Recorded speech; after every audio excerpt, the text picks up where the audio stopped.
Hey everyone, I hope you're doing well and staying safe during this time. If you're new here, welcome to the channel. Like I said, thank you so much for checking me out. If you haven't done so, please make sure to hit that subscribe button just right below the video. Cool, thank you so much. I really do appreciate it. And if you're returning, welcome back. Thanks again for your support. I truly do appreciate having you here. Blue chip investments in the art world, baby. We're talking about Banksy, Christopher Wool, as I just said, Andy Warhol, Picasso, and so many others.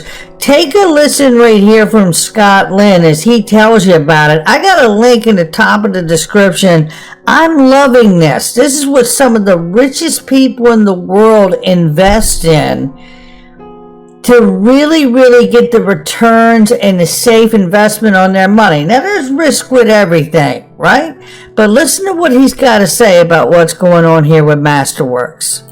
Yeah, so we have a giant database of art market returns, right? So we're the only firm in the art market that actually has a research team dedicated to learning about returns. And the one secret that we learned very early on is that returns in the art market are only predictable until a painting costs about $1 million or more.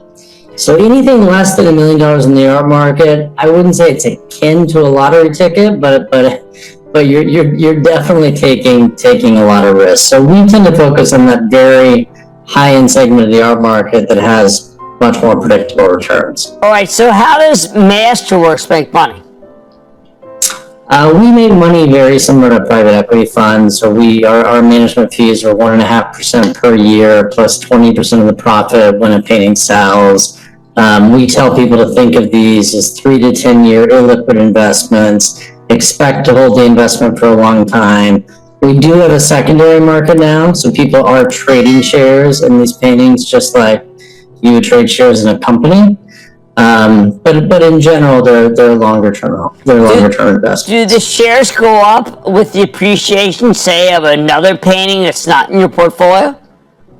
Yeah, so that's the exact right way to think about it. And a lot of people don't understand this about the art market. They tend to think of it as this very opaque industry, but really half of the art market, $60 billion a year in transaction volume, half of that trades at public auction. So you have a huge data set of paintings that are bought and sold all around the world to really understand how prices are trending, very much like real estate.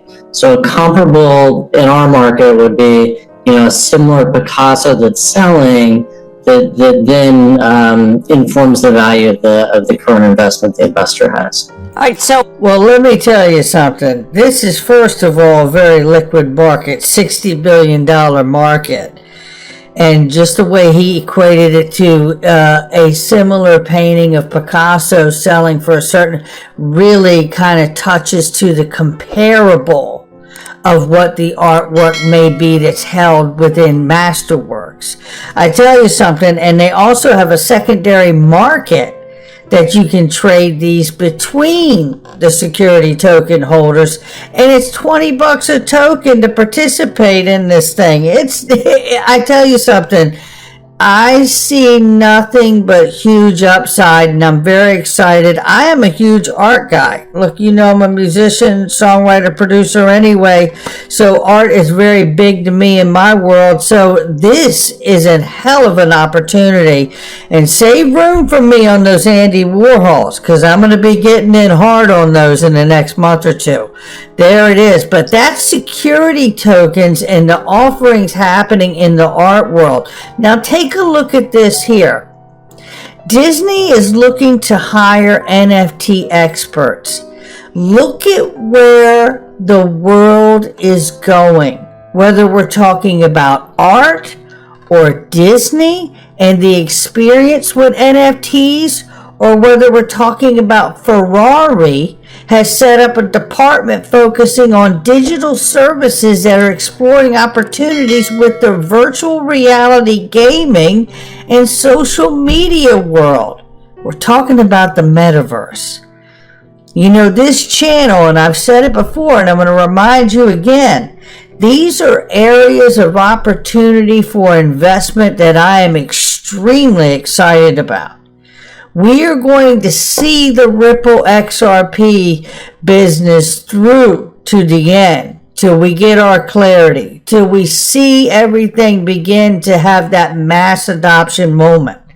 But I can tell you the metaverse, NFTs, DeFi, and security tokens are going to be huge areas of investment for me. Taking a look right here, we see Governor Abbott out of Texas is pleading with crypto miners to switch off equipment in the event of a power grid overload. Now, this is not really fun business, because you remember they had a severe storm last year that really put people in harm's way. And he says because of that, he faced a lot of pressure regarding the grid stability.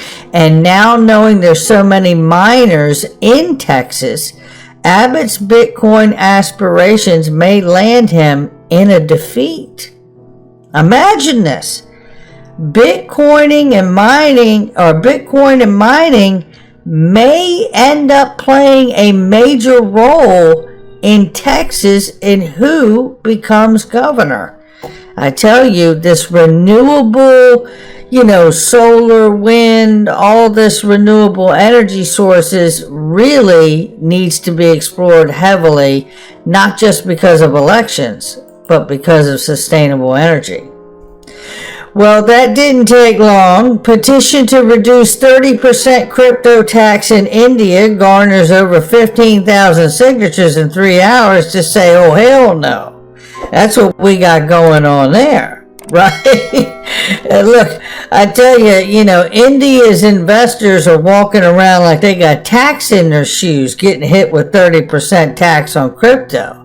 We got some information coming to you right here in good old USA too. Hang in there. We're going to check it out.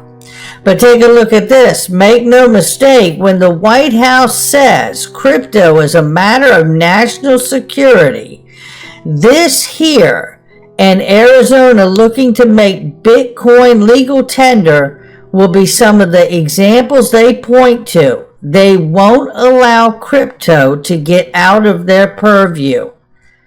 Watch out for the U.S. Treasury, FSOC, and OFAC. Philadelphia is now on the cusp and joining the crypto train, following in Miami and Austin and New York City's footsteps, announcing they want to have a city coin for the brotherly of love state. This is pretty crazy what's going on out here.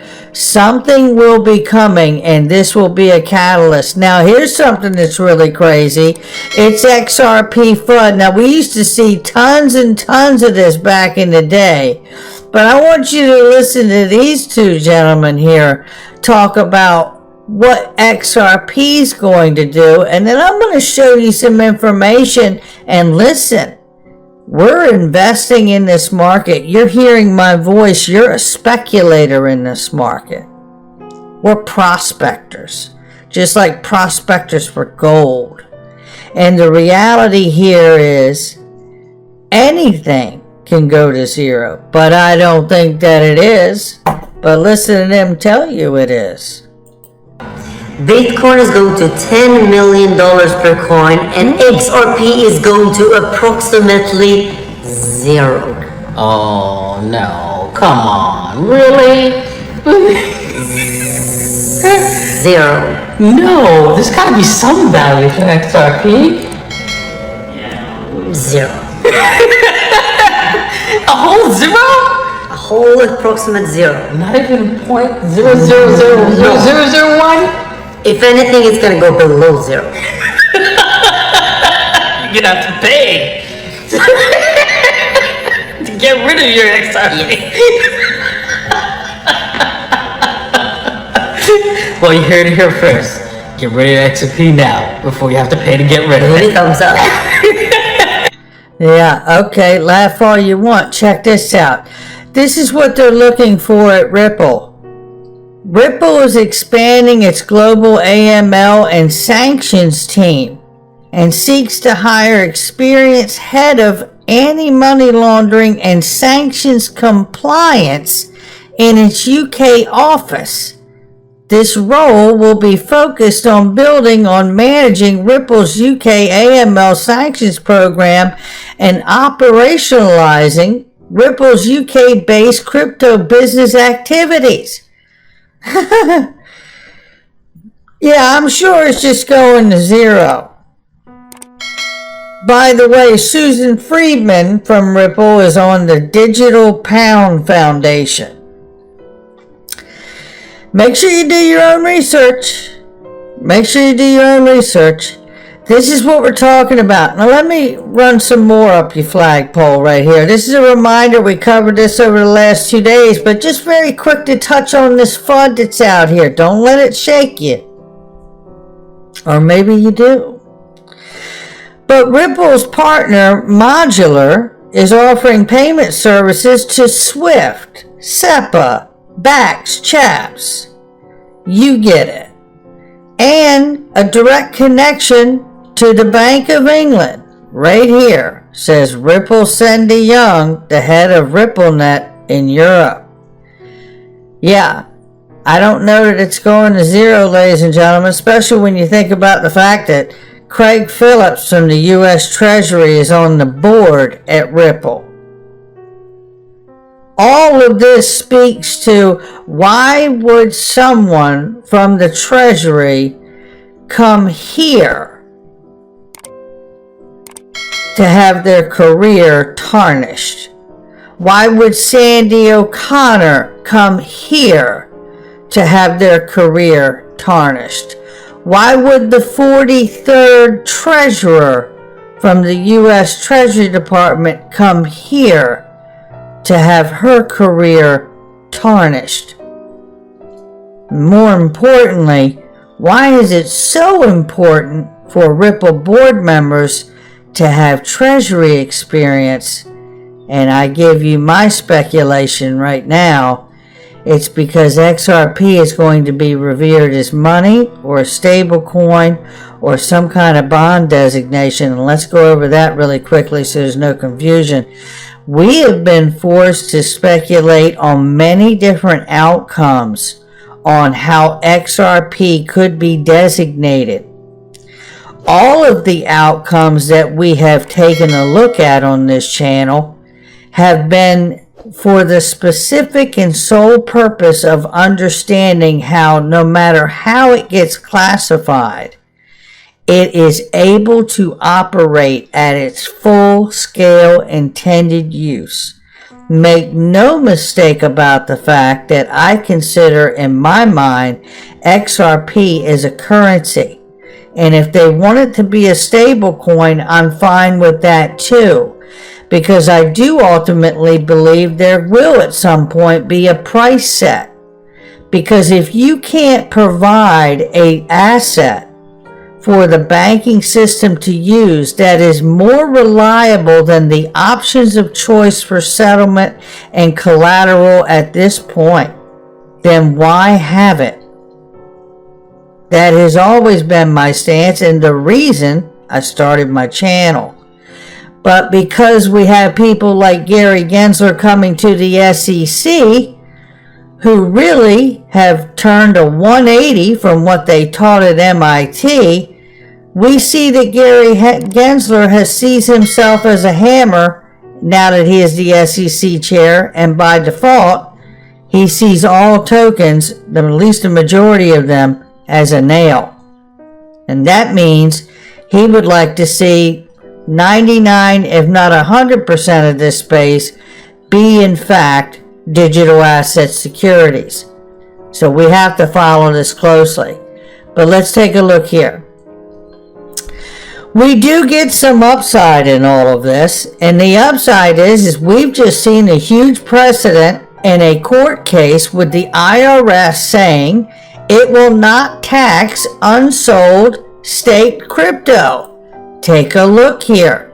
We'll take it where we can get it, ladies and gentlemen. Thus, in this case, it was over staking crypto and receiving new tokens which is now considered by the IRS as new property created by the taxpayer, and therefore not income which comes into the taxpayer in order to be taxed. Tokens gained through staking or any other newly created property must first converted into readily accessible form of wealth. Thus, the lawsuit claims until tokens are sold, no taxable event has occurred. The decision has set large precedent amid broader policy debate how to define tax crypto assets. The 2021 version of the IRS 2040 prominently features a line item asking if filers at any time during the year receive, sold, exchanged, or otherwise disposed of any financial interest in any virtual currency, indicating to many the IRS intends to make crypto a central point of focus moving forward. However, there still remains confusion as the IRS instructions issued recently during December 21st defined a transaction involving virtual currency as one that included the receipt of new virtual currency as a result of mining and staking activities going directly against the decision at hand. With tax filing season for 2021 opening last week, the news has already created waves in crypto community. While it's unclear at the moment if the IRS plans to update its official guidance for last year, sources close to the matter say the couple plans to pursue the case further in court to obtain longer-term protection. This would undoubtedly set a national precedent for the growing staking industry, currently estimated to be around $18 billion. One thing is for sure, that half of all Bitcoin owners filing taxes on their crypto for the first time this year, the decision is likely to be one of the most closely watched in 2021 tax filing season. We are moving so close to getting the clarity we need, and I know it doesn't feel that way at times, but check this out. There's another article out here, and we need help with this one. And I'd like to have help from the top. Either, David Schwartz, Brad Garlinghouse, Ashish Burler, or Matt Hamilton, if he could help out here as well. This article suggests right here that we could potentially see the tech giant started these programmed XRP escrow releases back in 2017. The plan was to let 55 billion out into circulation, so Ripple is likely to stop unlocking coins at some point this year. I don't pretend to know this answer, and I don't pretend to try to provide it. I want to get an answer from somebody at Ripple who can tell us exactly whether they will or won't. Taking a look right here, non-US XRP investors petition for congressional investigation of the SEC. More pressure to go along with what John Deaton has been busting his tail to do for all of us. And I tell you, we need this. And we need answers. The SEC has been stonewalling in this case against Ripple, and they've been stonewalling against John Deaton and anyone else. The Empowerment Oversight Committee, it is just deplorable the way they have handled themselves as an agency. Well, we may have some more bad news and an opportunity for keep filling your bags, at least. I know where I stand. How about you, says ProCoin News. Make sure you give him a follow in the description box. John Deaton says no settlement anytime soon. Listen to this quick clip right here. Let me take you down here and let him tell you. 1 second here. And shout out to JV the Great for this, and Paul Barron. Yet to be forced to turn it over. And so for example, they filed the motion to reconsider her decision. If she stands by, when I say she, Judge Netburn, if she stands by her original decision and says the documents related, the emails, they come in and the other stuff comes in, then the SEC can write an objection to her decision to the judge presiding over the case, which is Judge Torres. And then Judge Torres would then have, it would take at least another month before she probably would rule, and she's either going to overrule Judge Netburn or she would agree with her. And then the question, Paul, is if Judge Torres sides with Judge Netburn and says these documents must be turned over, will the SEC attempt an appeal to the Second Circuit? So I wish I could come on here and say that, you know, there's going to be any more delays, but I can't. If the SEC fights that hard, if after Judge Torres, assuming she does, rules that these documents must be turned over to Ripple, and the SEC still refuses, you could see a settlement again within 90 days, but that 90 days is from the time they must turn it over.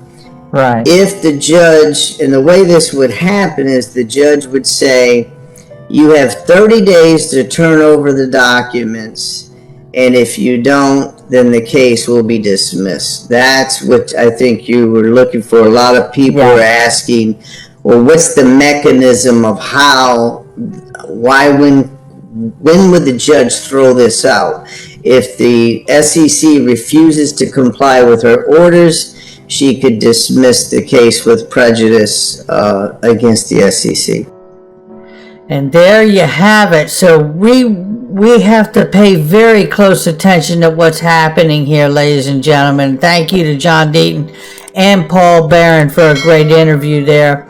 Now, this is a reminder right here. I want to ask this question again. And first of all, if you did not see my two videos from yesterday about the information here from the World Bank report from November 2021 that claims, or not claims, but they call, in fact, in the report, XRP and XLM stable coins for cross-border payment. Now, a stablecoin designation would be very, very important to us because I don't believe that the coins would be worth $1. I believe they could be pegged to any amount of value that collateral and the utility and liquidity that are moving across the network to represent that value of the asset and the protocol itself. Remember, the value is in the protocol, ladies and gentlemen. And the big question here that I asked yesterday that I ask again today, as we are forced as early investors and prospectors in this digital asset space to take a look at whether XRP is a security, to take a look at whether XRP is a currency, to take a look at whether XRP could classify as a bearer bond instrument or a non-security note, which could become, in fact, a stable coin. I'm your guy. I will keep you posted. I'm your advocate. I'll be back on a daily basis, usually multiple times per day, with these videos to keep you updated with everything going on. So, I hope you enjoyed the video. If you haven't done so, make sure to hit that subscribe button. Feel free to share any of my videos with your friends, family, social media, or anybody who may care to listen. Thanks so much for your continued support. I'm always here for you. I want to help you through this time. So thank you so much for continuing to choose me. Enjoy your day, stay safe, and I'll catch you again probably in a couple hours. Thanks, everybody. See you later.